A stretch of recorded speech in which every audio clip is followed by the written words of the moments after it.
what I found from veterans who have gone through combat is that they come back different than they left.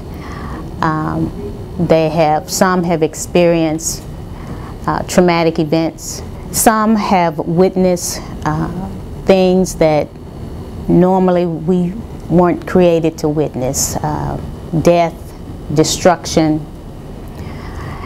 And once they have seen that or have had to participate in taking the life of another human being, it does something to them. Or when you were raised up in church, thou shalt not kill. And what happens to them is that they carry survival guilt, they carry guilt about things that they've had to participate in. And as a chaplain, we have to help them work through that.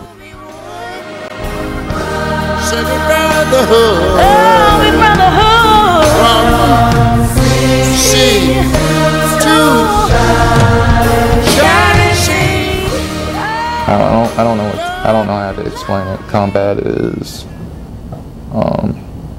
it's just when you see what human beings can really do to each other, it just changes you and changes your outlook on everything. And it certainly did for me, and I know for my whole platoon, it did for them as well.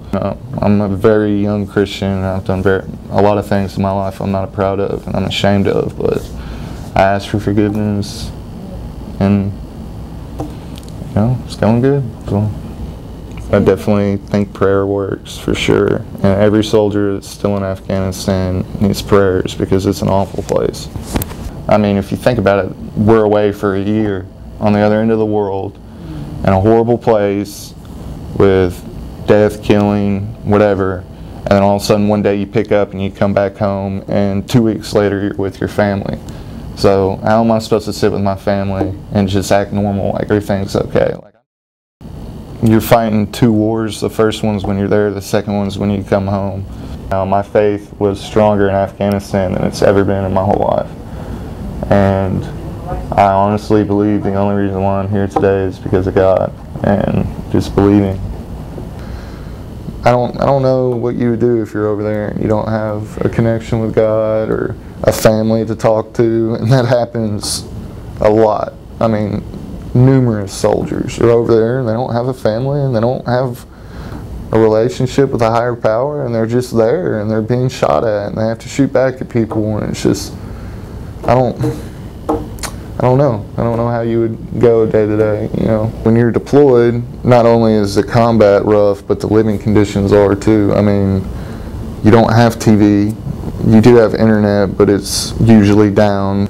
You don't have basic entertainment necessities that you have here in America that would take you away.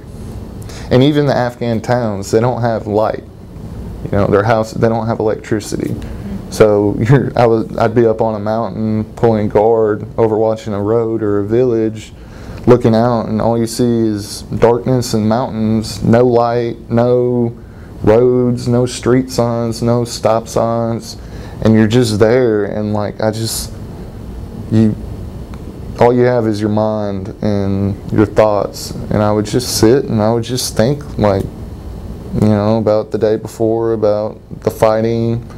And I would just talk to God and just thank Him for keeping me alive during that fighting. And you just, when you take yourself away from everything that can take your mind off of God and why we're on this earth, you know, it's just, you feel extremely close to Him. You're in a quiet place, you just pray and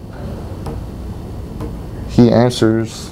I mean, there was rounds cracking over my head. I don't think they could get any closer before hitting me. You know, I knew they were close by the sound of them. And it's just you, your soul, and your thoughts, really. I don't know how to explain it. Everyone has their own relationship with God, but it's a miracle that I'm here today. And I know that. And no one can tell me different, you know.